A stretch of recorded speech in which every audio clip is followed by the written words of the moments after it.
Welcome back for Game 5, OpTic Gaming versus 100 Thieves. Let's go ahead and kick things off by looking at the players loading up here on stage. Selecting blue side, it's OpTic Gaming with Zig representing the top lane here today. Acadian fighting from the jungle, Power of Evil, mid, Arrow, and Lemon Nation, bot lane and support respectively, and Coach Zabutin.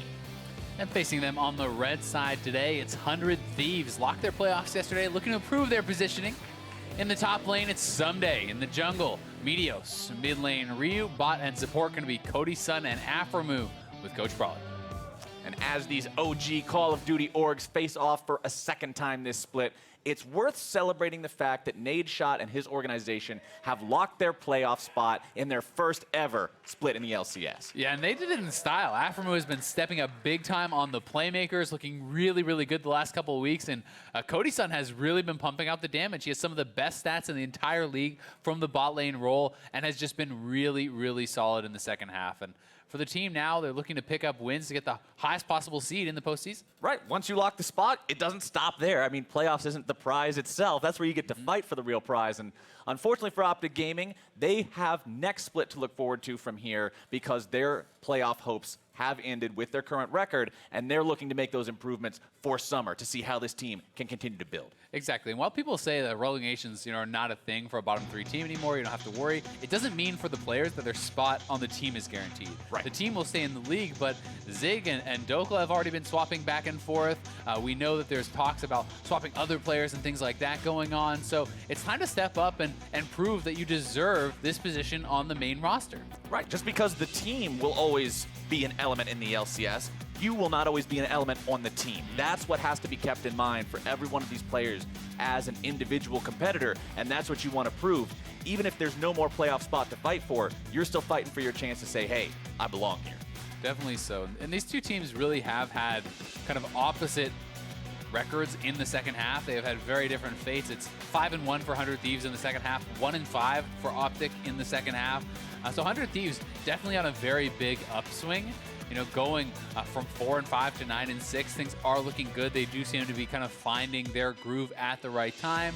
There was a lot of talk from Meteos about how earlier in the split it felt like they didn't really have that cohesive play style, that they weren't working well together, and it feels that with Aframu on playmakers, with Cody Sun on late game team fighters, the team has direction and is finding a lot of success. Let's see if they can find that success here today in the draft against OpTic Gaming with Galio, Rise, and Olaf banned away by the side of OpTic. 100 Thieves ban away the Xayah, the Azir, and I was almost thinking, Azael, the Skarner might make it past bans once. Nope. But nope, not today. Gotta wait for some nerfs, and then maybe he'll get to be played again. I mean, we got that sweet, sweet meme tier 0.25 nerf coming up in 8.5, so maybe that's it. Or, next patch might do it. Next patch might do it. But OpTic Gaming decide, all right, you took one purple bug off the table. Well, we've got another one lined up. They'll lock the Kazakhs in for themselves there. 100 Thieves answer by grabbing the Varus and the Zac for themselves. Very popular picks in this current iteration of the meta. Definitely the case, and Zac has always been such a big pick for Meteos historically. A very, very strong player on it, and I think it fits his playstyle quite a lot. Meteos, to me, has always been a guy who prefers to be farming instead of getting super proactive early. It's not that he can't adopt that playstyle, but a lot of the advantages he gets in his best games are purely through intelligent pathing, out-farming his opponents, getting in a level and an item lead, and then converting that into successful team fighting in games. Well, if you want to talk about players playing champions that they are known for, that they're recognized for, that are iconic to them, Power of Evil and this Orianna. I mean, he's the guy who had the Nashor's Tooth build that made people scratch their heads and then eventually made them believe, and we'll have to see what he can do on that champion here today as they'll also lock into Caitlyn for Arrow. He's definitely been an innovator in a lot of different ways. Not just the Nashor's Tooth, but also one of the first guys that I saw adopting fleet footwork on Orianna, for the attack speed set bonus in runes, and also just the extra sustain in team fighting and lane as well.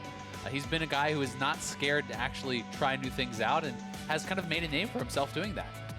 And the response from 100 Thieves to that well-known Orianna is grabbing the Talia for Ryu there in the mid lane, a champion that we haven't seen as much of recently, but if you're looking to play a roaming play style, she's one of the best things to take into it. Yeah, and while she's definitely still getting some play, she's not considered kind of on the tier of Azir and Rise and those sorts of champions, or even Galio, who's getting banned out so heavily on this patch. But Talia is getting still quite some play internationally, and is a champion that has incredibly strong wave clear, that can roam, that can kind of section off team fights and allow you to take objectives and take odd number of fights in ways that you wouldn't otherwise be able to do. So definitely a lot of power there for Ryu, and we'll see how well he's going to be able to transition that, because a lot of the success of 100 Thieves, as we said, has been through their bot lane recently, right? So getting a mid laner who can push out, who can roam bot, who can try to put them ahead makes a lot of sense. Yeah, it fits right into the game plan. And you're talking about the ability to take these odd-numbered fights and turn what looks like a bad situation into a good one. Well, both teams apparently don't like the idea of that anymore. As you look at the first couple of bans in the second phase, it's Gangplank and Shen, two of those top laners that can get into those fights that you otherwise couldn't influence. And even the third ban in the second part of it is Tahm Kench. Yeah, a lot of globals, semi-globals here being banned away. I think it makes a lot of sense. The Shen Kha'Zix combo is one that is very, very popular here too. So going to be able to take that out. Also something that is pretty safe and secure as a blind pick. It'll be interesting to see where the last ban is going to go, and it's actually towards Aphromoo, taking away one of his playmakers on that Bard. They want to limit him there, but Sion, again, is available on the table. The second most banned champion globally on 8.4, but 2 games in a row makes it through all the bans and is here on the table to be picked up if anyone wants it. We'll see if the Thieves want to go for it here, if they have another plan in mind with only 4 seconds left before they lock in that 4th pick for this game, and they go for the Alistar, and that's what I want to see Aphromoo on a playmaker. Exactly. This really does kind of fit the MO, and he is going to be able to put out a lot of pressure on the map roaming also if they can have a good early lane. If you can knock down that turret, you can get out on the map, try to make plays, try to turn things around. And it's also such powerful engage when you look at the Alistar in combination with the Zac. The Kidnap can come out, a ton of CCs from both of these champions. They can kind of buy time for each other to either land the Kidnap or to land the Alistar stun and these sorts of things. So layering that CC can be very, very powerful. But Caitlyn, in her own right, is an extremely strong laner and going to be paired up with the Braum, who does offer a pretty nice CC chain there. If you can proc Braum passive, you can trap out of that or vice versa. So definitely a lot of kind of laning power these teams are trying to pick up. All right, OpTic Gaming's got 1 pick left to go, though. They still got to find their answer in the top lane, and they're going to go with Cho'Gath for the blind pick. This does leave 100 Thieves with the counter pick for their final decision. I mean, they can just go Sion if they want just another frontliner, but the team certainly has the ability to draft more into split push styles, things like the Trundle. I really think, oh my God, we got a Darius locked in. Now this is something that I think is incredibly strong as far as a solo queue pick, and I've been hoping we would see, but Trundle is kind of my measured expectations. Darius is like the hard lane counter to tanks. The struggle with Darius is that if you get put behind, it can be very hard to get back into the game. And it's also a champion that sometimes it can be tough in competitive play to convert your lead, because he is someone who wants to be fighting constantly. He wants to be in bloody games. Split pushing is not necessarily his style, so you need to force fights. You need to be aggressive and try to pull things off. But this is really kind of indexing very heavily on the laning phase. You want to see Someday crush the laning phase, or you're going to see him struggle to convert in team fights. At the same time, though, I like the teammates he has lined up in terms of the champion picks. I mean, what is the thing that we always talk about Darius as one of his issues? It's closing the gap, right? Getting on top of the targets, being able to actually pose threat to people. But when you've got your own pull, when you've got the Zac Kidnap, when you've got the Talia Shove, when you've got the Alistar Headbutt, 3 out of 4 of your allies can displace an opponent closer to you and the death radius around you. Feels good, but this is the first Darius since 2013 in the NALCS. So it has been a while, and I'm very, very excited to see what Someday is going to be pulling off. I do agree the CC, the engage, can work well with the Darius. One concern I have is, can they actually win the 2v2 up here in the top lane? Because Kha'Zix has a lot of early power, and it was actually Nick Wu, good friend of mine, who brought it out in 2013. So the throwback. There's a name I have not heard in a while, Azael. The olden days of the LCS. My boy right there. Winning that 2v2, Darius, we know how good he can be in those skirmishes as well, just because, I mean, once you get a 5-stack on that passive, any physical damage you do to another target will also apply a full 5 bleeds. So I want to see how well OpTic is prepared to play around this and how well Someday is prepared to play it, and what particularly made him pick at this game, because this is going to be a fun pick to watch. I mean, it is a strong lane counter to the Cho'Gath, right? And that is really what they are looking at this for. He's also going to be going Phase Rush there. So Phase Rush really does give you the ability to kind of chase down and continue these fights. You want to be taking these extended fights where you can stack up to that 5-stack bleed. You get that passive and you can do a ton of damage.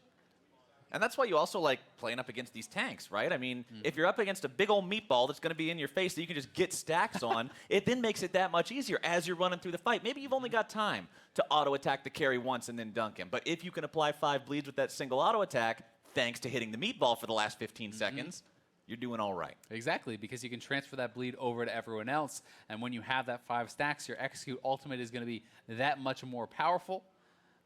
But we're waiting now. We'll pass on any information about the pause when we do get it. Hopefully going to be quick and we can get back into this one because I'm really excited to see if this pick pays off. Yeah, the pick's going to be fun to watch, and not just even the Darius in the top lane, but I mean, I already talked about the playmaking potential that we see from a lot of the other picks on 100 Thieves. You've got 3 different displaces, but on the same time, if you make a misstep up against this OpTic Gaming team, could be rough. Yeah, got the information on why we have the pause. All right, later. Why I would not leave Acadian alone on stage. Wait, what? So we're pausing to deal with the fly. Okay. Disaster will hopefully be able to be averted, and we'll be able to get back into this one. All right, we got to get rid of the fly. You can't have those kinds of distractions. Yeah. Not on the LCS stage. Not in week 8. Not when there's only 3 games left to play. You can't have a third of your games being plagued by some sort of little buzzy pest hanging around your head. It looks like we are going to be jumping back into game here very soon, so the action will be delayed only a moment longer, and then we'll be back onto the rift. There we go. All right, we're back. Let's go. The Darius versus Shogun. This is going to be where a lot of the focus really is. Yes, there are some pretty exciting lanes across the map, but I do feel that because it is such a lane-centric pick, you kind of need to find the success there. And honestly, if someday can make this work, that puts a lot more pressure on other teams in pick and ban, because that is something you're always going to be having to worry about anytime you bring out a blind pick tank. And he's also someone who actually brought out the Nasus last year when a lot of players were talking about it as this good tank killing champion, but not a lot of people were actually willing to bring it out and try it out. So he is someone who has the confidence to bring out these new picks and does like to kind of play a lot of solo queue, practice those different picks, and try to transfer them over to competitive, and we'll see if this one can work. And I like them playing it in this game as well, considering, like we said, they're jockeying for their positioning in playoffs. They have already secured the spot in playoffs. So taking the risk and going for something and saying, hey, this could be a pretty big deal going forward, but we have to figure that out eventually. This is the best time to figure that out. I mean, if you can change how people have to play around you in the pick and ban, is when playoffs come, that's going to be a big deal. And he is starting Q, which is a little bit surprising to me. You know, the Q damage, if you can hit on the outside, is going to be giving you that healing and bonus damage as well. Definitely very powerful, but I'm actually of the opinion that a W start could be really, really strong into tanks. Simply for the auto attack reset, the slow can allow you to actually chase these guys down and go for some pretty aggressive trades and fighting at level 1. But just walk into it. Exactly, but he is playing it a bit of a different style, and as a result, Zig will have the push, so this is going to mean Someday cannot really trade into this mini wave, and we'll kind of have to back it up.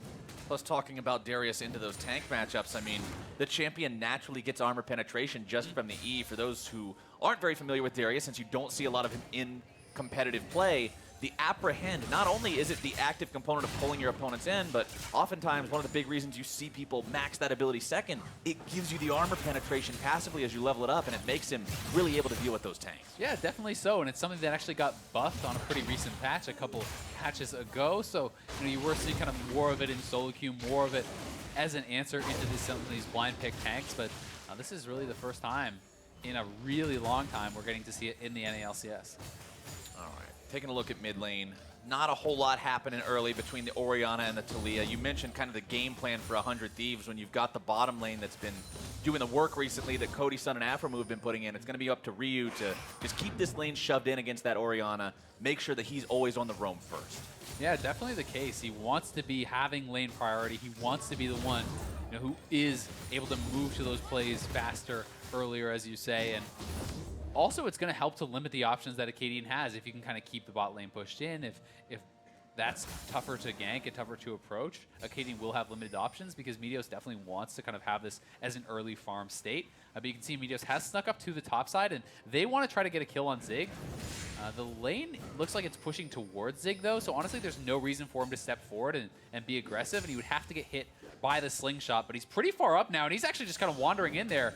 Zig's just sort of hanging out. Meteos comes in, back. Zig already having flashed away, likely not going to have a way out of this one. There's your apprehend, here comes your damage, and that will be first blood over to Someday's Darius. Yeah, nicely done by Meteos, the lane gank. Zig was just not expecting it, but the wave was pushing to him. You don't need to walk forward like that. You sit back, you give respect to the jungler, and you collect that wave once it pushes to you. But he wanders forward, he gets taken down, and not only is that the kill, that's the flash too. Cadian in enemy territory, nearly getting himself caught out there. Ryu getting some nice damage down onto that jungler as he tries to make his exit. Cadian not forced to blow any summoner spells to make the escape, but you always got to be prepared for those rotations. Yeah, and here it is once more. So as you see, there's more minion waves on the red side. This means that it's going to push towards Zig. It means that he doesn't have to actually go and shove this wave in. And I'm not sure exactly why he's walking up into that bush. Maybe considering just putting a ward in the back brush and trying to anticipate a lane gank that was already there. But either way, once you're getting hit there, the phase rush is going to be procced. There's so much CC, so many slows, you're never going to get away. And this is a very early phage for Someday, so that's going to give you move speed on hit, plus the phase rush gives you that move speed on hit. So if you ever push too far up in the lane, there's very real potential for the Darius to just go on you at 100% HP and run you down. And with that Darius already getting a kill, we've talked about the snowball, we've talked about how this champion can be so difficult to deal with from ahead. It's only going to get more difficult as he also has the phase rush. So in the team fights, once he gets a little bit of damage down, he's going to be difficult to contain. That will be. 100 Thieves, though. We talked about Meteos being that early farmer. He has smart pathing. He gets those advantages passively by just having the game knowledge and the game sense to be where he needs to be. And going top lane like that, I mean, we were saying, how does it pay off? Zig shouldn't be walking up, but Meteos reads it right. He's like, okay, we still have the opportunity here. This could work, and it pays out. And because Meteos cleared all through the top side of his jungle before he went in for that lane brush, there's not really that much of a cost to it anyway, because there's potential to actually counter gank any Kha'Zix gank coming in and these sorts of things too. So it's a smart path, and it really pays off big time. Might not have been expecting to get as much as he did, but either way, nicely done. Nice little bit of CC in the bottom lane from OpTic, finding some damage onto Cody's Sun there. Afrim will disengage things for him. But the OpTic bottom lane controlling the tempo of the lane for now, as is to be expected when Caitlyn is picked. You're almost always going to see her pushing things in, keeping the enemy very familiar with that landscape of their turret. Definitely going to be feeling pretty good about the fact that it's even on farm, though. And now Meteos up to the top side pressuring. Ryu goes missing, and it's no fun zone for Zig. It means you have to back off. This is the right play, but it feels so terrible because not only are you losing all the gold, you're losing all the experience, which is so critical. So the blue buff gets stolen away. You're losing all this farm, and you don't really get much of an opportunity to do anything about that. And until Ryu actually shows up in mid lane, he doesn't get to walk back to the turret.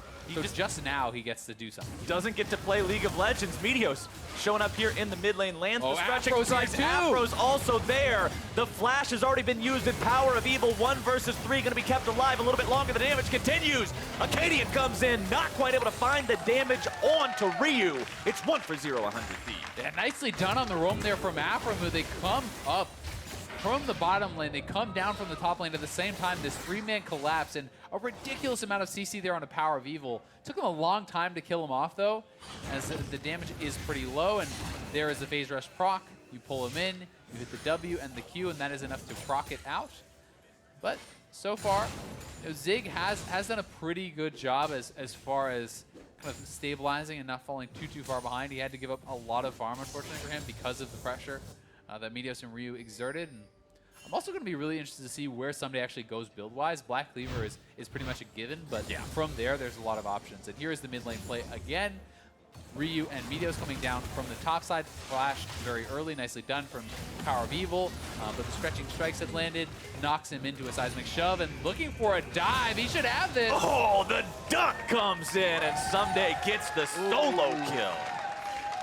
Snowball online. Yeah, that's going to be pretty rough. And he has no TP, which means he can't even collect these minions after being pushed off another wave. So Someday is looking to shove this in, but Kha'Zix is here. Somebody's got to run. Has flash. Oh, he tried to go back into... Someday, you monster! He's trying to bait out getting the Q onto for the heal proc there, basically. And Acadian did not have his flash. So Acadian had no way to actually close that gap. So he zones him out with the Q, flashes away. At the very least, he stopped the wave from being fully pushed in. So does help Zig there and gets him some farm. But now looking onto Ryu, and bottom lane is missing, so they can't continue the chase. They can't continue the chase with Acadian topside. That's 100 Thieves getting priority on the Drake. And the best types of games to have early Drake priority are the Infernal Drake, first Drake types of games as well. That is a fantastic reward for the side of 100 Thieves. And when you look at the team, we always talk about how Infernal Drakes help you more the more damage heavy your composition is. Something like Darius feeling good about having that extra damage. Definitely the case. And thankfully for Zig, Acadian did go up there and he actually stop that wave from being fully pushed in. So there's actually a lot of minions for Zig to collect. And as a result, just from that little jungle interaction, instead of it being like 25 plus CS, the farm is actually going to be pretty even here. So here is the play again. Someday connects on the Q, pull him in, phase rush procced, and now it's just go time. Run him down, 5 stacks up, hits the Q again. There's the dunk and makes it look easy. That's how much damage you can put out. With that 5 stack, that is the true damage dunk coming through, and it's already a black cleaver to essentially just a glacial shroud and some tidbits here. Yeah, we're talking about just a glacial shroud, but sometimes I think that item gets a little deceptive in terms of what it actually does. If you're talking defense stats, this thing's a cloth armor. No, again. And Meteos, Dig is just having the worst kind of day. Oh, but his family has a Cho'Gath no longer. Someday goes on a killing spree. He's not coming back for another 20 seconds, and that turret is going to drop between now and then. And they're going to give solo gold. They're going to give solo gold to Someday. This is ruthless. On a silver platter here. He's going to be up 2,000 gold individually at 10 minutes. That is disgusting, and we're going to get to find out where he wants to go. He should push in the wave, reset that, go back to base, and he's going to have a lot of gold in his pockets, and we can find out if he wants to go for something like Black Cleaver Titanic, if he wants to go for something like the pseudo kind of tanky build. You can do things like Death Dance. You can just go pure tank from here on out and go Spirit Visage or Deadman. So there's a lot of options on the table now for Darius, and very excited to see what the interpretation of the build will be for Someday. Yeah, with all those options available, the way he wants to play this and the role he wants to perform for his team should be a fun thing to see as the game goes on. I mean, the world's his oyster right now. Everything has been invested into him. Multiple trips from both Meteos and Ryu towards this top side of the map, and we were expecting Ryu to be all about roaming bottom. Hey, enable Afro, enable Cody. And they're saying, no, Afro and Cody,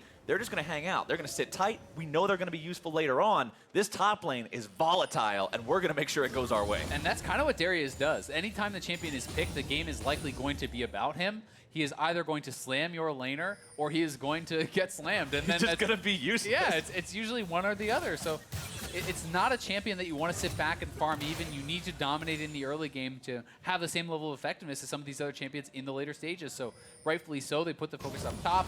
He has tier 2 boots now, in addition to the Black Cleaver Phage move speed proc, plus the phase rush. He's going to be getting a tremendous amount of move speed and chase down potential. And when you're at this point, it becomes so tough for Acadian, because Acadian cannot even necessarily go up there for a 2v1.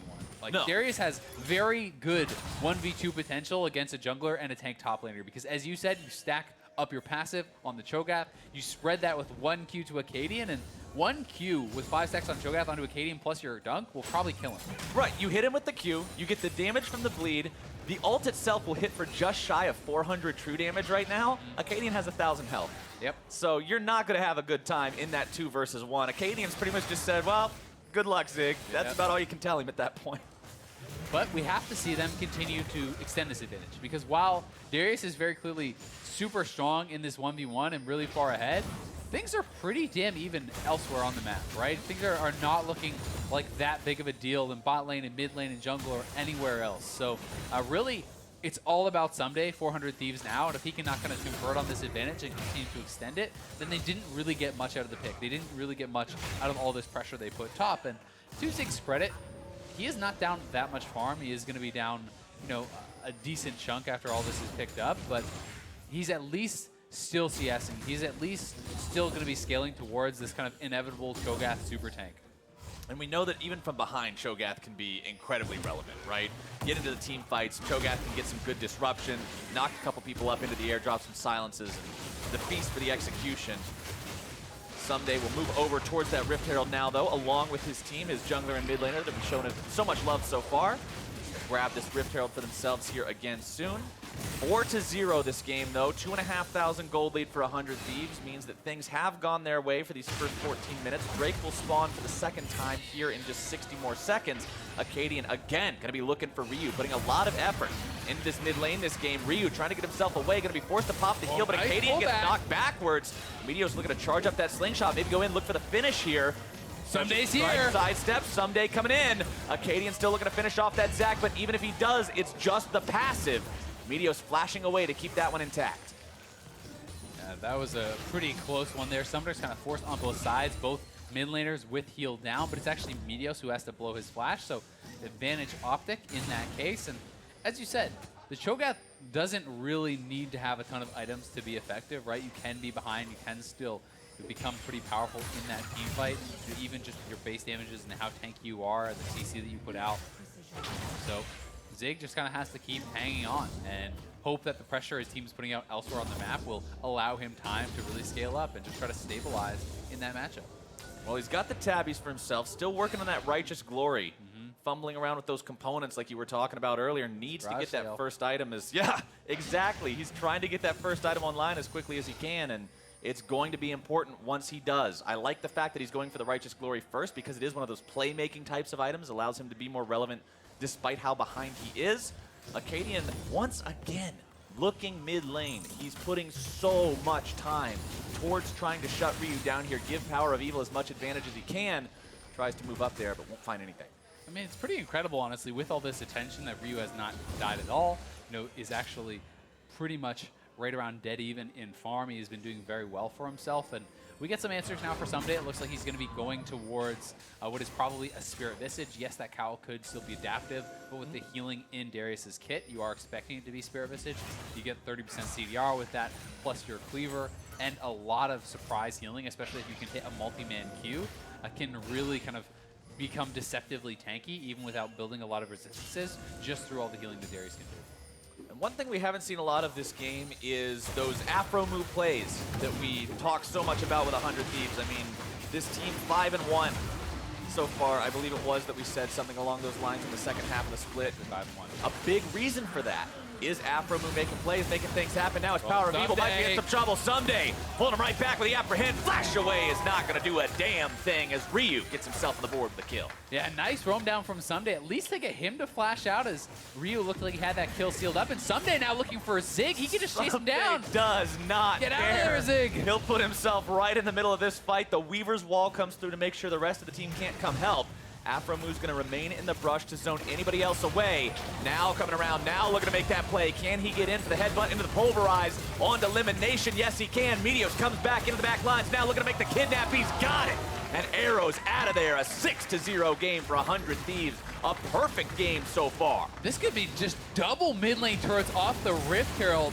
They're able to get the kills, push in, knock down 2 turrets, and they are just exploding this gold lead, doing so well on really snowballing this game. And now top lane again, pushing back towards somebody who can go up and collect that farm, get even further ahead.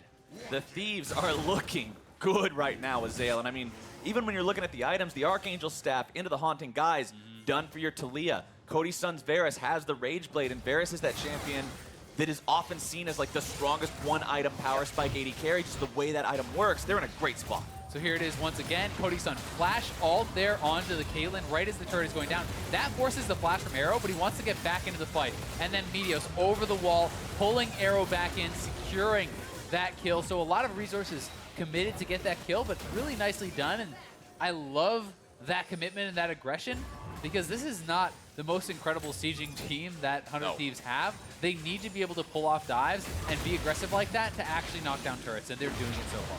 They do have some incredible dive potential between Afro Moo and Meteos on the Alistair and Zac combo. Cody's son knows that Arrow can't come up here and do anything to him. He's got plenty of buddies nearby to make sure of that one. Arrow puts a couple of shots into Afro Moo, but not going to do anything to save that objective. 4-0 in turret count, 6,000 gold lead for the Thieves. In that bush, though, looking to set up a play. We'll see if Zig can actually get anything done. I don't know. The Cho'Gath's so far behind, he's not even, is he even a monster anymore? I feel like when little kids go to bed, he's checking to make sure that they're not in the room. They're not looking for him. He's just not that scary at this point in No, little time. Timmy! Oh, no, it's Timmy. I got to get out of here. 100 Thieves are really happy about what kind of a position they put that Cho'Gath in. He's not having a great time. He's not relevant. And that puts them in a spot where they can do what you're seeing right now. Move into the enemy jungle, shut things down. Someday, getting himself into a 1 versus 2 that he scares the 2 away in because they're saying, nope, nope, nope, nope, nope, nope. Get out of there. Yeah, I mean, Power of Evil, you would like to think you could burst him down, but Spear Visage is already done, plus the Merc Treads. This is quite a tanky Darius at this point. Gonna have a lot of HP built up there too, so Kha'Zix's likely not able to burst him down. And if you can't kill this guy before he gets 5 stacks, you are gonna be the one going down. So they have to back off. This is actually a TP coming in. They're just gonna chase down Zig. I mean, Sunday's gonna be here. We'll see if he can get a kill, but I don't think Zig is gonna get that kill onto Ryu before Sunday arrives. Ryu pops the heal to make sure he stays out of the feast range, and Zig's got no way out except through that spawn platform yet again. 0, 4, and 0 this game. 100 Thieves just picking on him. 3, 0, and 2 for that Darius. Nice teleport there, you have to say, from Someday. And Baron spawns. They're actually looking like they want to try to threaten the pit. They're just going to start the Baron right at 20 minutes into the game. I mean, they have the Rage Blade Varus, and this is not something where they should probably continue it unless it is not anyone coming around, but they wall them off. They're looking like they may try to go for the finish. They could still look to turn, but we'll see. They want to commit to it. It's going to be theirs. That's exactly what you want to see the My Weaver's God. Wall used for. 100 Thieves will just walk away. They know they're under no pressure, and 20-minute Baron. Perfect game so far. Everything's where they want it to be. 8,000 gold up. What a show. That is going to be one of the fastest Barons we have seen in the NALCS ever. I mean, that was almost right on spawn. They just straight up knock it down. They have a couple dragons to their name, 4 turrets to 0. Both their solo laners are 3, 0, and 2, and they are just looking so incredibly strong here. It's hard to think of a way for OpTic to really get back into this. You know, we talked about some of the weaknesses as far as sieging and these sorts of things. Baron really shores up all of those weaknesses, and the bare minimum I'm expecting 100 Thieves to get from this is the last 2 outer towers. Right. You would expect, if any of it is still standing, for just the base of OpTic to be standing. There's no reason those tier 2s should be anything other than 3 gold at this point. Acadian moves into the jungle, spot him with the but sweeper. he's spotted out, gets himself out in time.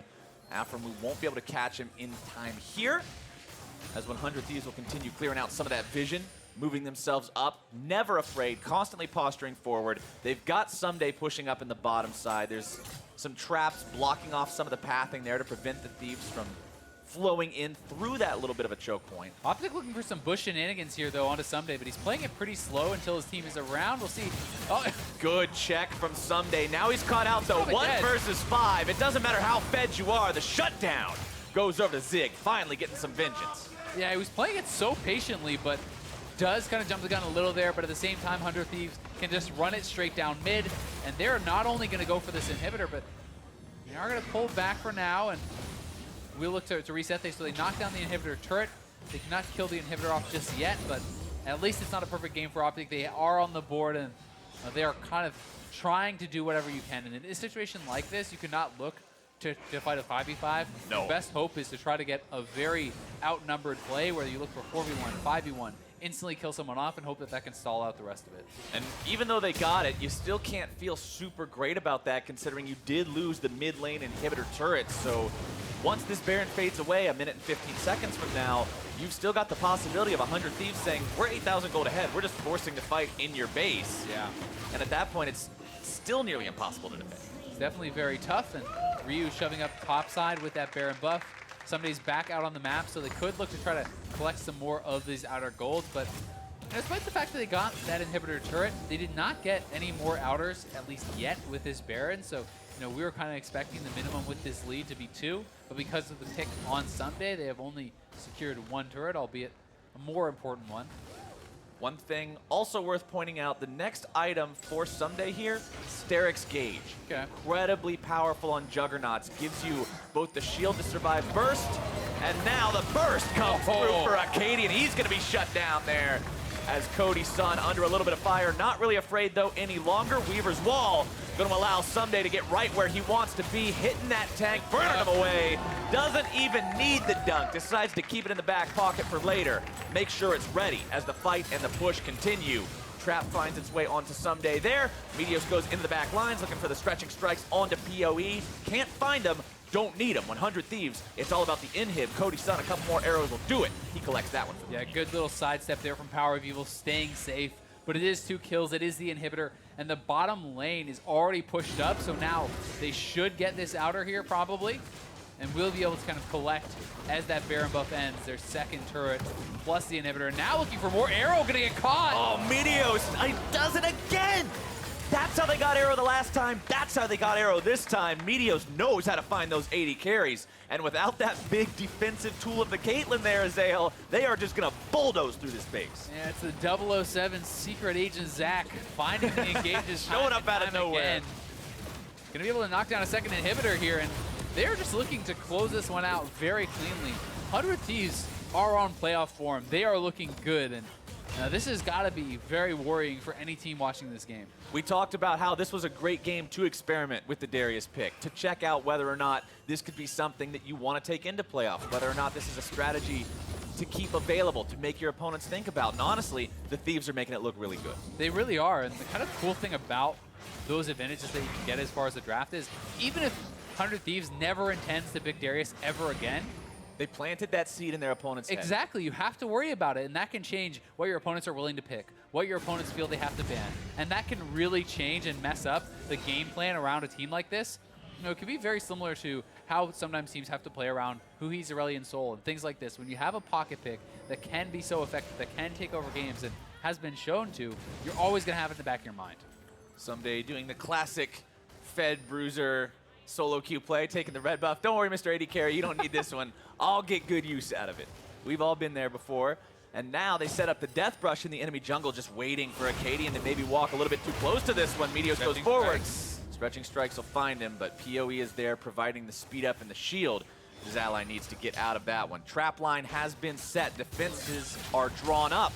But is it going to be enough? Meteos getting ready. The Weaver's Wall comes out. It's Power of Evil, who's going to be caught out on this one. The damage continues to come through. Power of Evil trying to get himself away, but the duck comes through. The reset. And that one is down right. Darius, he gets the damage he needs. It's going to be Zig making it a double kill for Someday as he looks for even more. 100 Thieves could be going for the end right now. Ryu on the front line, baiting Acadian in, utilizing the power of the Archangel Seraph's Embrace shield. Gets the damage, gets the kill, and the Thieves are now onto the Nexus turrets. Arrow gone again. Cody Sun on a killing spree. Lemon stands alone, but he will not stand for long. The damage pours through. Meteos doesn't even care. All 4 Bloblets will die to the laser, but the Nexus will die to 100 Thieves. They make a statement with this game. You better be looking out for Darius in the top lane, and you better be looking out for 100 Thieves. 6-1 now in the second half of this split. 100 Thieves have been killing it and are looking so strong going towards playoffs. And for OpTic, it's another disappointing game. You know, they're already knocked out of playoffs. They're looking for those improvements. They're looking to secure their spots on the team for next split. But this was a rough one. 100 Thieves, we talked going into this about how it's not just about getting to playoffs. When we mentioned, yes, they're playing for playoff seeding. They're playing for positioning at this point in time. Getting to playoffs is great, but you didn't win anything by going to playoffs. Getting to playoffs means you get to enter into the big contest, right? The real final showdown. And this is a team that looks like they're entering into that the best way they could be. They certainly are, and with some of the teams looking like they are on a bit more of a downward trend towards the end of this split. You know, TL starting to struggle a little bit towards the later half of the split. Echo Fox picking up losses, C9 picking up losses. Some of these teams are starting to look more vulnerable, and 100 Thieves are really peaking at the right time. This is a team that is going to put some fear in the hearts of anyone they match up to in the first round of playoffs.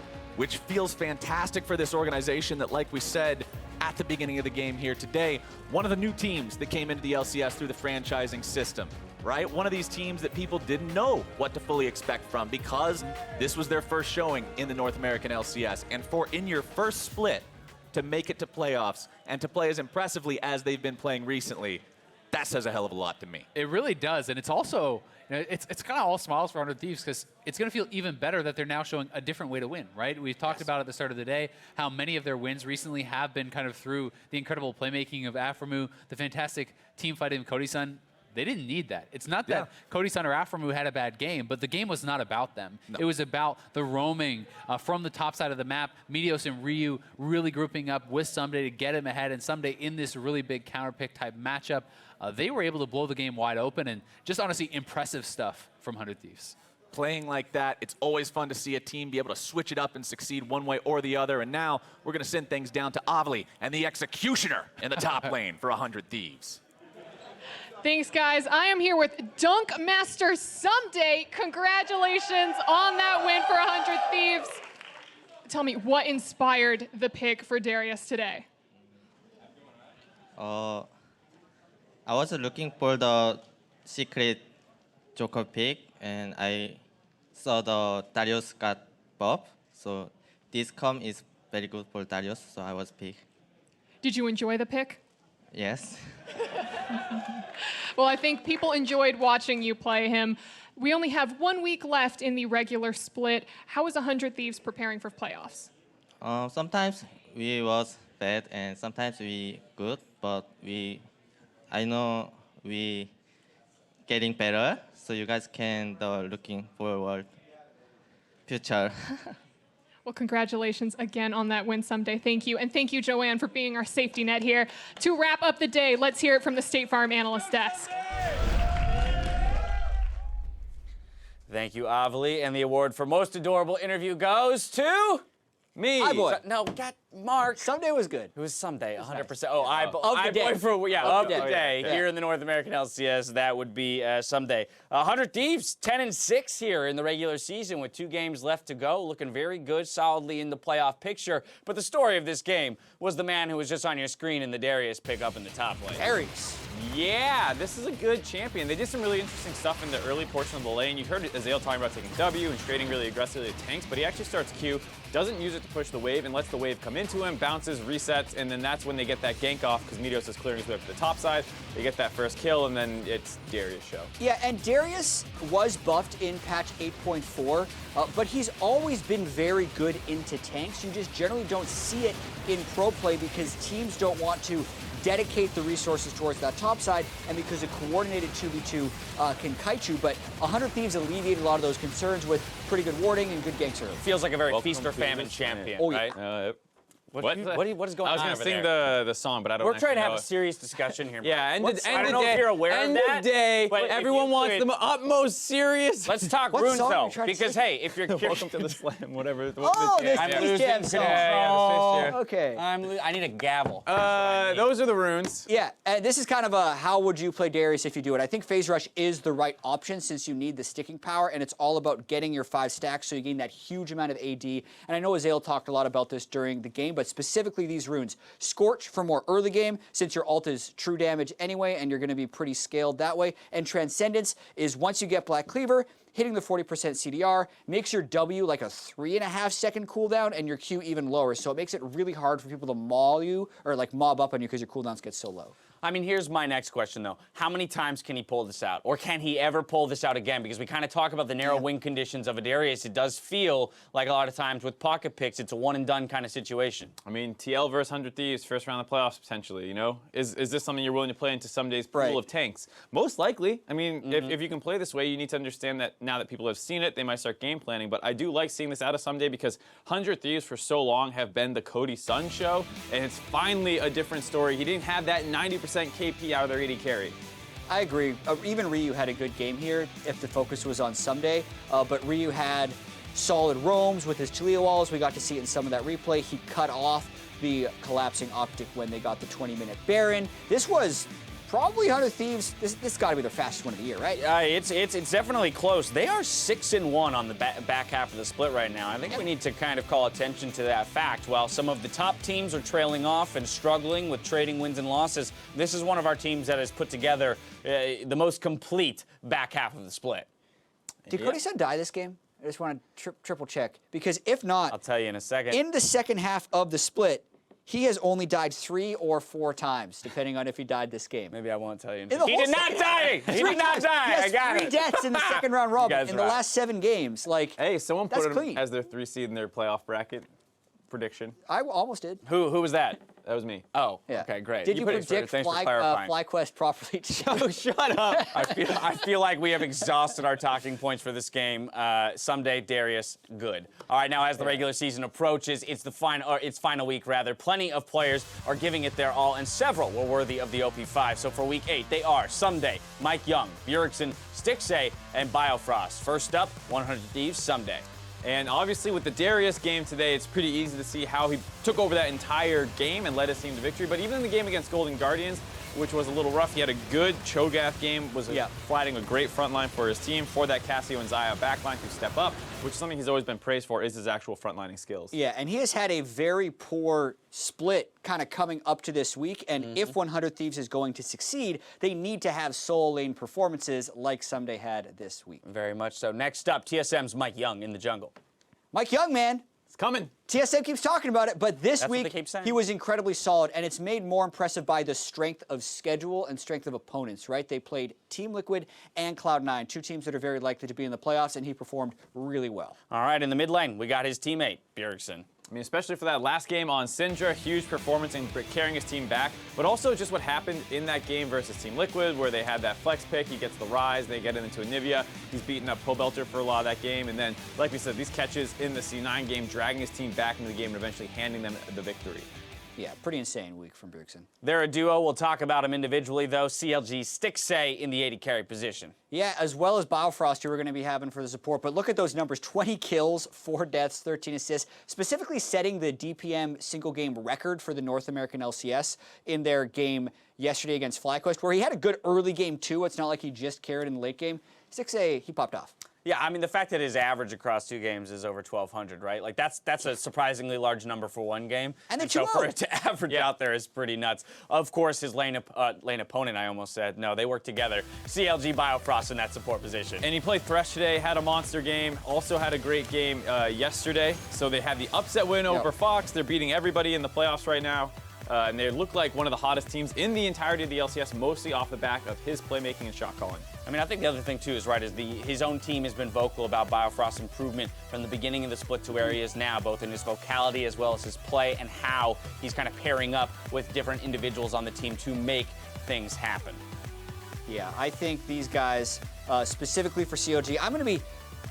You're always measured in your assessments now, I'm kind of Chad, sad, actually, that TSM and Team Liquid looked so good today, because part of the storybook ending for COG, if they make this miracle 6-0 is that they run, need them to is that they not, actually right? get to play a tiebreaker game with either of those teams, but that might not happen. Like, there's a chance the worst team in playoffs is 10-8. And then it's just not attainable. It's just simply not attainable. Or they could just lose to OpTic as the first game, and it'll all be over.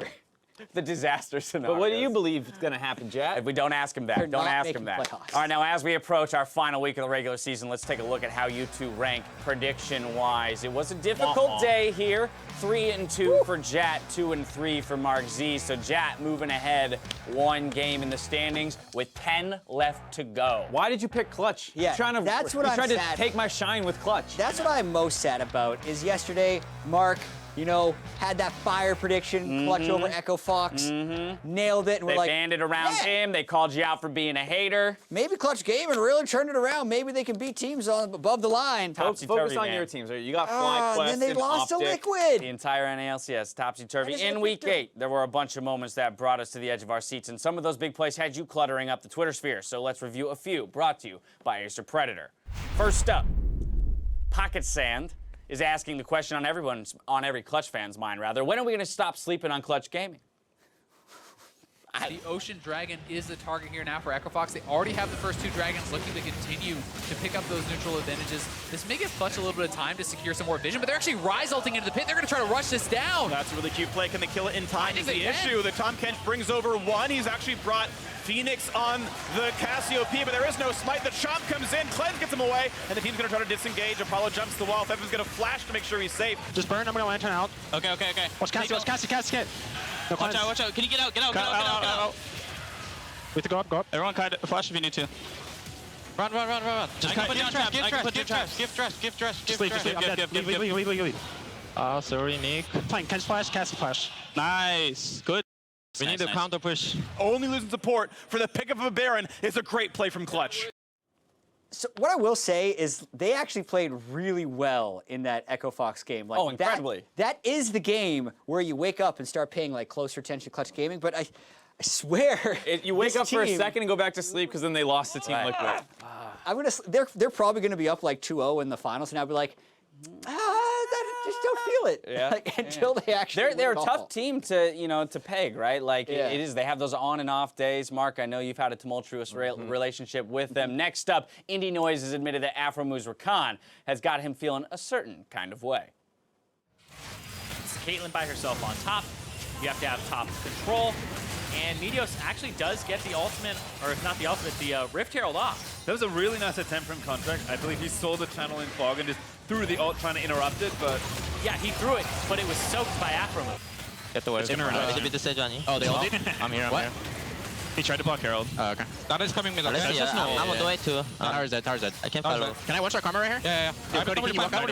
If he doesn't up. Yeah. Go on. Nice. Good job. I mean, hearing him say, can I one-shot Karma here like 5 seconds before he goes in just shows how well he sees the game and knowing what he can pull off. As well as, too, you're starting to see that synergy between him and Cody's son, right? Cody knowing that he's got a position at max range for the E to close the distance. You know, that kind of lulls the opponents into a false sense of security. I love those champions. Finally, Emil Susena needs a favor from a certain star on Syndra. Can I have Bjergsen, or rather, can I hire Bjergsen to deal with my bug infestations? Even if you're still going to have an overall difficult job, Svenskeren finding He's himself getting down. first Bjergsen just deletes him. Hit him with the gameplay. The Syndra, haven't seen that one in a while. Back on me here, actually. He's insane. I'm looking. They might look to go top with Careful hook. Careful hook. Yeah, I'm gripped. Guys here. He's here. I'm running. Got him. He's dead. Nice. Oh, send ult. Nice. It's just too clean. It's just almost too clean. Like, how many people find that pick there? How many people really find that pick? I mean, yeah, Mithy calling it out, Bjergsen knowing exactly where to put it. Didn't even see him. Like, I guess you could know if the sweeper didn't see him, then he's further forward, but... Right, had to have, he had been trucking it out of there. Either way, make sure you keep tweeting your favorite plays as we lead our way to the postseason, and we'll keep sharing them from here all the way to Miami. Time for us to send it over to Freak, Kobe, and Zyrene, though, to close out the weekend with NALCS Tonight.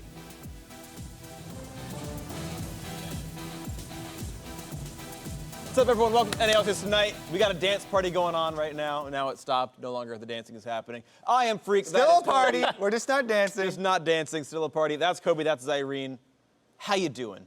We're partying. We're partying. To set this mood. We're partying on the inside. Speaking of parties, welcome to NALCS Tonight. It's amazing. You're all invited to be part of this awesomeness. Let's talk about where the teams are standing right now in the standings, or sitting down. Either one is fine. But we've got most of the teams locked in for playoffs. We've got a lot of teams also cut out of it as well, but there's still a fight near the bottom. TSM, Team Liquid, and Counter Logic Gaming fighting for 2 playoff spots. One of them's not going to make it, 2 of them will. Yeah, it got a little bit more risky here for CLG, you could say, today with, TSM taking this victory.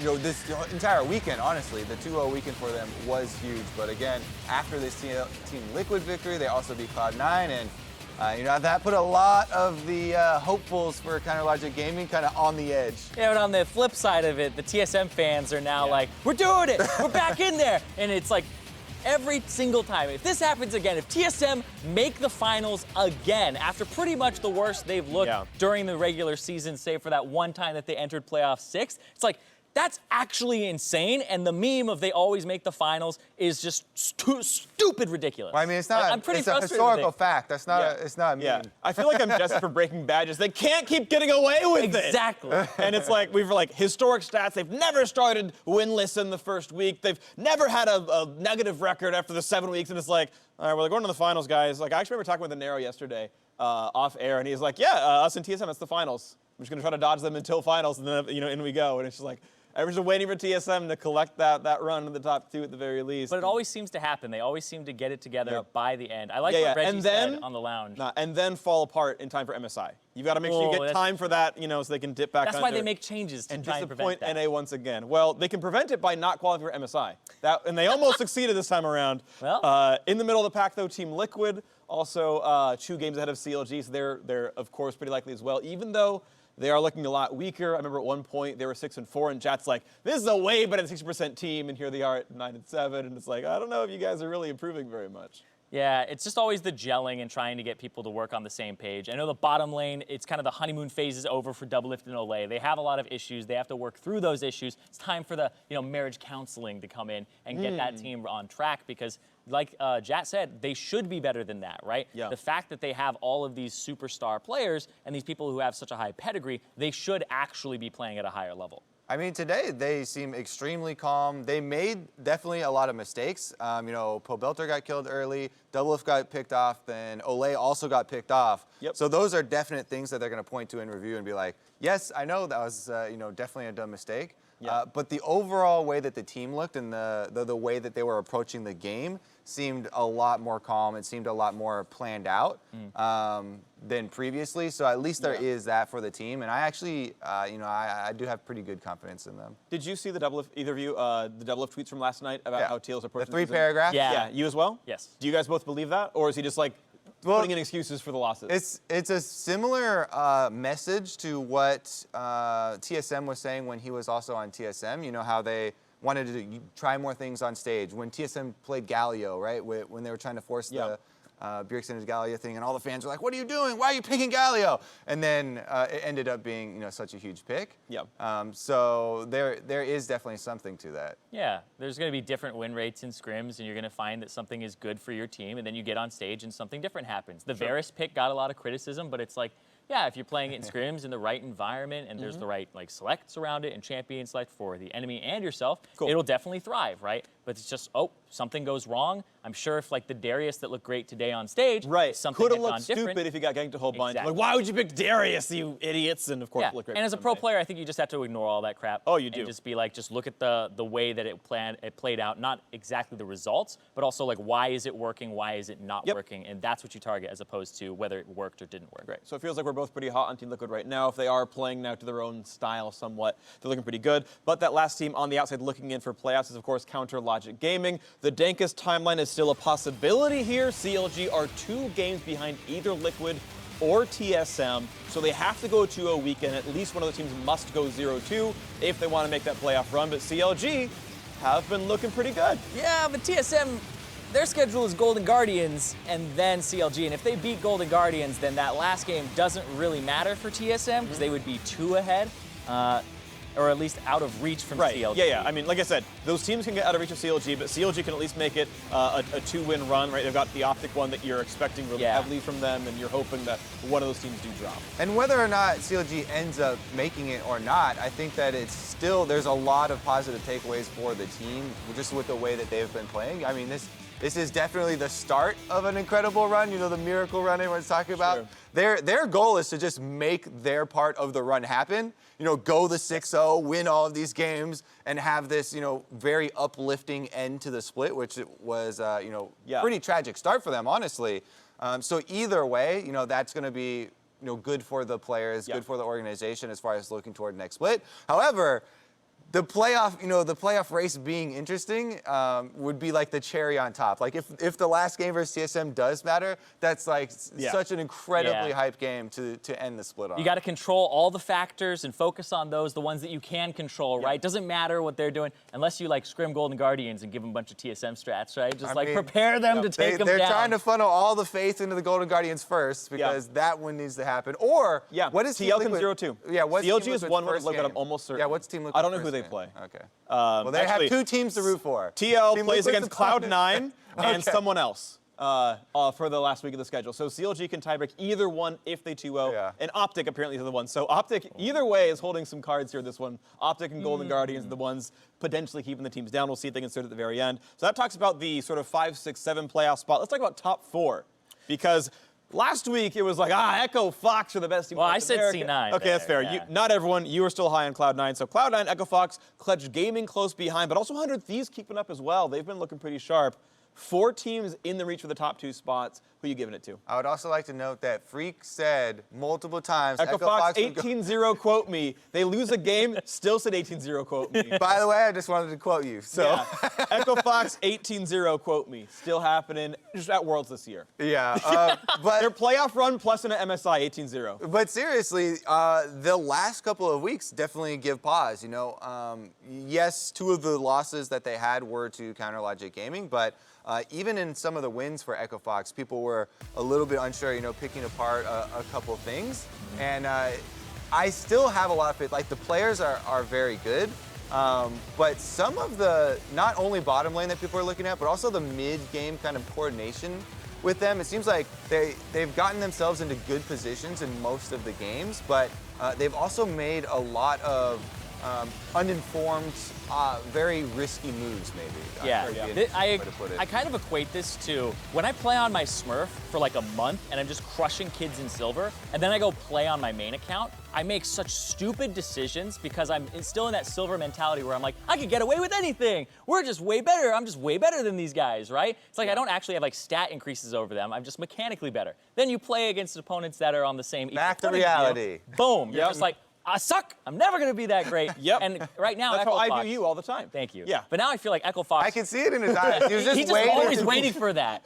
Damn it. You're my favorite person to dig at. I don't even know why. It's just, you make it so easy. Well, thank you. I'll take that as a compliment. Yeah, absolutely. So that you're not digging me. You're a great setup. But I definitely love that there's a little more parity at the top right now, and it's very hard to figure out who is that number one because Echo Fox have very glaring weaknesses, and I think across the board as well, all the top teams are not like by far and away a top team in the NALCS.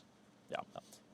How about Cloud9, Clutch, 100 Thieves? Cloud9 I still think is my number one. You personally. still like Cloud9 even though they lost to Liquid? I think they adapt better than most other teams in the top 4. I think that Echo Fox are very rigid in the way that they play, and I think that Cloud9 with their rookie, they're still like finding ways of how is he malleable in this way, how can we play around LCS, give his resources away, and I think that they're still experimenting with that.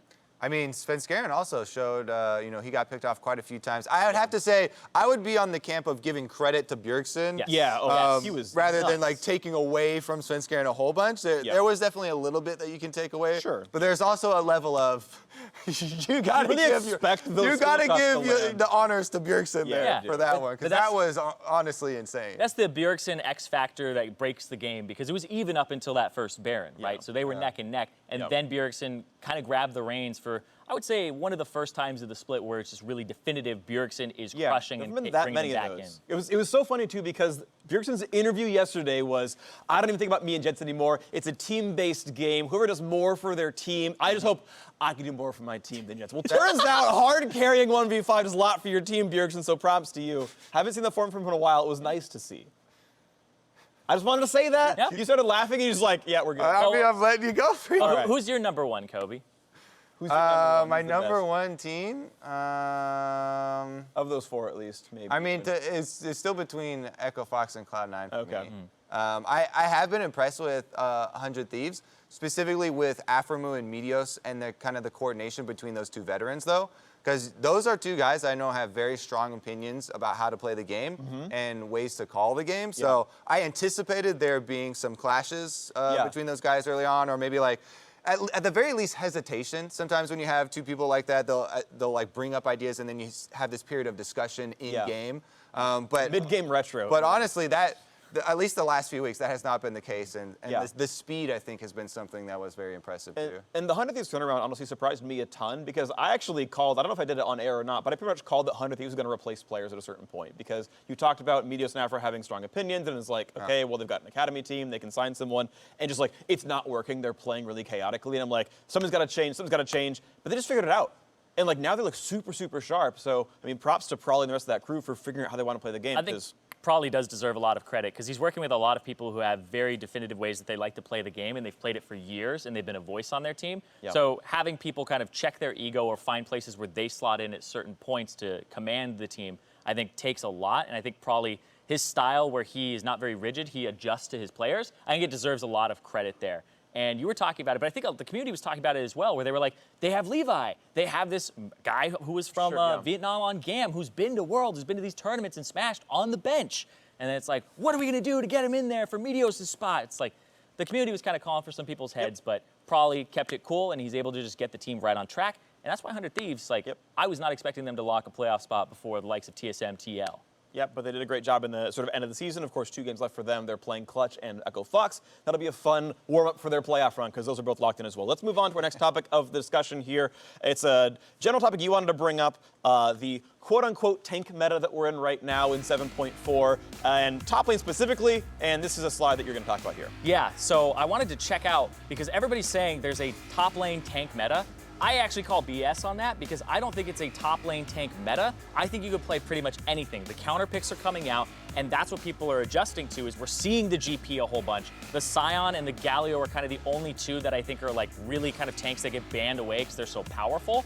But otherwise, it's like, you see all these counters come out. Even Someday in that last game was like, I will play Darius into Cho'Gath. He played Poppy into Camille, right, before. So it's like, I think that top lane is very open to counterpicking, doing your research, and figuring out how you get an edge over your opponent, as opposed to just blind picking these tanks. And I think that's kind of the lazy solution. And I think that the top lane tank meta came in because people were like, banner. Who's going to take the banner? Let's have as many banners as we can. And that was the first week where we saw like Maokai Cho'Gath pop up a interesting. bunch. Like actually 2.5 banners per game, like per team almost. And now it's calmed way the heck. Well, it's also because a lot of the nerfs to the carry champions that we had been seeing. Well, of course, in the top Gangplank lane, is right? down, but still viable. Nothing after Narc Camille, came though. down, still viable. Yeah, and I agree. Maybe Camille's a bit underprioritized, but I mean, you're right. Like the champion priority did get moved. Right, we're suddenly like not seeing any Vladimir anymore because there's no like Gangplank to counter. Well, also because if you buy banner versus Vladimir, he does nothing. I mean, and that's also true, right? Like, there's obviously metagame implications. People discover more things to go on. So, yeah. Do you have any thoughts on this, sort of, Kobe? I mean, Kobe. I didn't hear everyone's calling for a tank meta or whatever, so I've heard a lot of that online personally. Yeah, you check Reddit and stuff. It's like, this guy's in a tank meta and stuff. Like, I was literally just checking it right before the show as well. Yeah, and I don't know. If we're specifically talking about only top lane matchups, like then I agree with you. Like you don't strawman them. You don't have to make. You don't have to pick internet. a tank in the top lane. No, you don't. If that's what we're going for. And in the jungle, it seems similar. You've got the Kha'Zix running around and everything else. So yeah. I guess there's not a lot of non-tanks other than Kha'Zix in the But jungle. the other thing that's interesting is like if you do have a meta where, or at least a large people buy into this, where a lot of people are playing tanks, maybe not everybody. Yeah. Then you do breed the counters to what a lot of people are picking. Yep. And the term meta is just the overarching strategy for how to play the game from a high level. Yeah. Like the overarching guiding principles, right? Right. Yeah. And those will evolve, from week to week. Because if a pattern does develop, then the counter to that pattern, exactly. Some days, like, I was looking for my counter pick. Then I saw that Darius was buffed.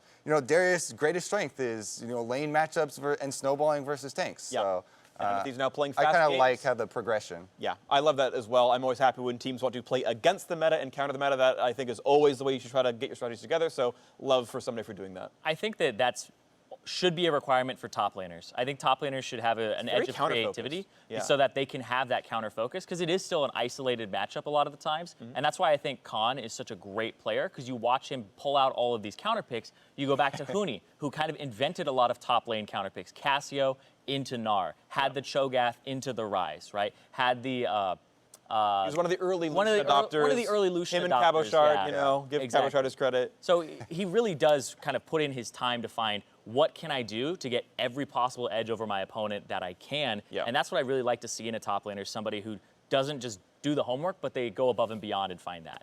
Great. So speaking of going above and beyond, let's go above and beyond today's schedule and talk about next week's schedule. Transitions on point right there. 100 Thieves vs. Clutch Gaming starts off today. You can see the rest of those games up there. Anything you guys are keenly aware of you're looking out for? Number 1 and number 3. And then number 4. I mean, literally every game here has playoff implications. CLG must win to stay alive. TSM secure playoffs if they beat TL, secures playoff if they beat Cloud9. Like, all those top 3 teams are fighting for a first-round bye as well. So it's nice that, at least on Saturday, none of the games, unless both Liquid and TSM win, mean nothing. Because if they both win, then CLG's out. Yeah, and even then, like, FlyQuest versus Echo Fox still trying to hold on to that number 1 spot, right? They're actually, even right now with Cloud9, I believe, they do have a 2-0 tiebreaker over Cloud9. Yeah. So they are a little bit ahead in head-to-head, but still, they want to have that definitive, hey, we win this, and then they would lock in a first-round bye, I believe. And it's starting off the day with playoff preview. Two playoff teams going at it, 100 Thieves and Clutch Gaming. So potentially like the 3 and 4 right now based on standings, and that's like okay, those are like the quarterfinal favorites kind of. And that means if you're playing a tiebreaker for 5-6 later, you're kind of looking at that one like, okay, which one looked stronger in that match, right? Sure. I mean, there's also the chance that there's a three-way tie for Liquid, TSM, and CLG. That gets really exciting, which is the dream, obviously.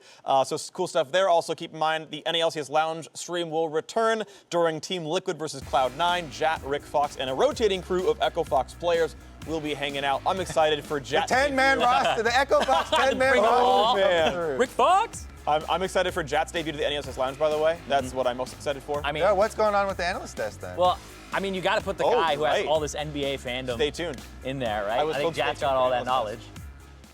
But yeah, who is going to analyze? Who do you think is going to analyze during that game? Not you. Alongside Mark Z. I would hope not me. I'm likely casting at that time. Well, that's it for us. Thank you for watching. These guys are crazy, mostly Kobe. Irene's cool. And we'll see you next week. Why'd you give me a Whoa. Yeah, see? Next time, I think they will be like really careful about making a lot of mistakes and handing us a win. If we get ahead, it's going to be a really fast and easy game. Here comes Rain over.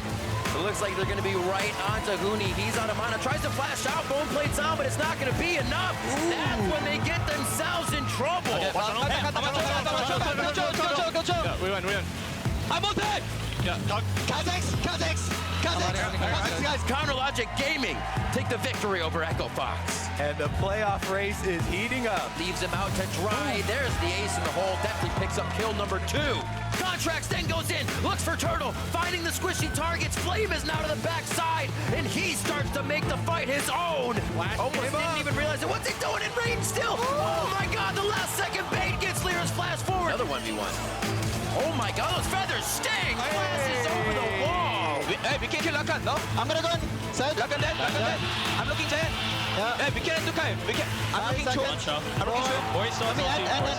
It's big day for Sven Karen. Why can you have so many big days? Because he's big boy. Somebody's got to run. Has flash. Oh, he tried to go back into... Someday, you monster! Power reveal, trying to get himself away, but the duck comes through! The reset! And that one is downright Darius! He gets the damage he needs. It's gonna be Zig, making it a double kill for Someday. Is that his first time getting one that I did? Yes! Then Scarin goes in. There's you standard knighted onto the Kazakhs. Looking to make the move. Shurima shuffle onto 2. TSM is in some trouble. Cloud9's making it a double, baby! Campers here. Look, Trent. Yeah. Trent. Nice color. Trent. As the season has gone on, this team has done nothing but ramp up. And it's starting to look again like death taxes in TSM. There it is. Take a bow. Damn it!